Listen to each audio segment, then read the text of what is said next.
The gumbo with roadkill and liver, by far. It's probably gumbo or jambalaya. Just both were incredible, and the flavoring is super good. Let's see, some crazy experiences we had. We picked up a stalker once. That was kind of crazy / scary. My companion was kind of his target, and so it was weird, but by the end of the transfer she was sent somewhere else and I stayed in Opelousas, so that was taken care of.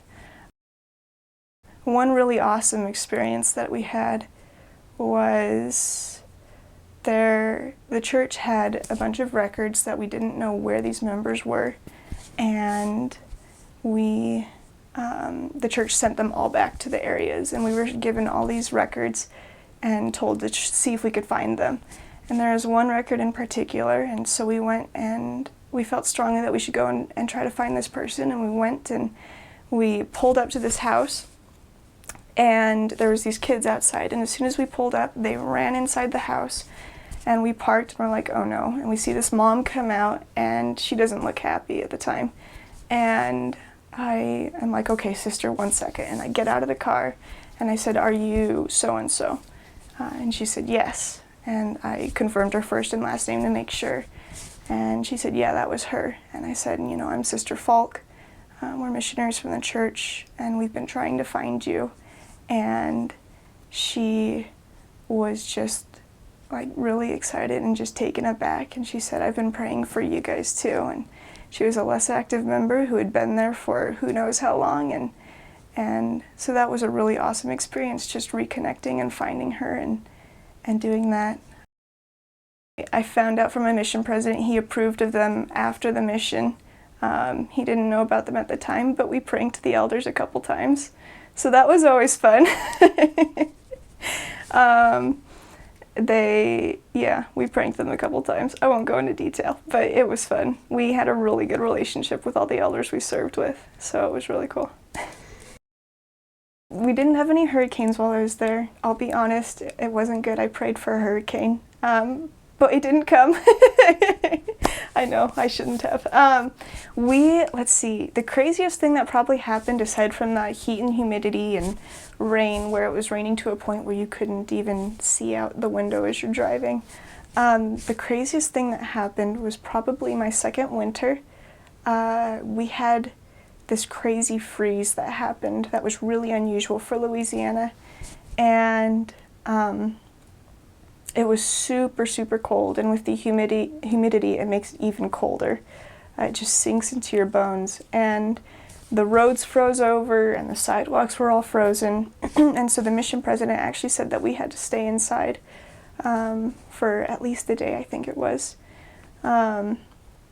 My companion and I, the next day, were really stubborn, and so we bundled up and walked to a member's house to help her out. And then on the way back, a cop car pulled up next to us and asked us where we were going and if we wanted a ride. So we got a ride in a cop car, and he told us, he chewed us out, and he was like, okay, go save people another day. Stay inside and make soup and stay warm. And so that was probably the craziest weather we ever really experienced, was that crazy freeze. We did a lot of service on my mission, and numbers they're important, but they weren't super important for us. We focused more on really getting to know the people and helping them and loving them and serving them. So we did a lot of service activities. One story was there was this lady who she lives by herself. She has more cats than I can count. And her yard wasn't kept very well. Her house wasn't kept very well. She really struggled a lot. And so there were several times when we would go over and help do service and just clean up the mess in the yard and such. And there were cockroaches everywhere.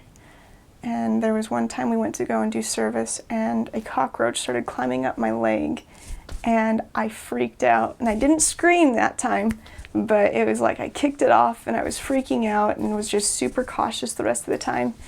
There were cats everywhere, cat feces, vomit, all sorts of stuff. It was really, really bad.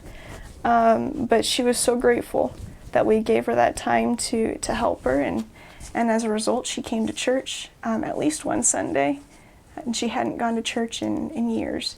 So that was really cool. The other really cool experience was, so I mentioned how my mission president told us that our branch president wanted it to become a ward, and so we would have to do everything in our power to make it a ward type thing. And missionaries, I believe missionaries are called to do different things. Whether it's planting seeds and finding people, or if it's teaching them, or baptizing, or retaining, or reactivating, or missionary leadership callings. For me, my calling was to serve in Opelousas. And so I got to see a little bit of all of those different things. But the coolest thing was, I was in the MTC for a month, and then I served for a full 18 months in the field. And I know usually the MTC is included in the 18 months for sisters, so it was different for me.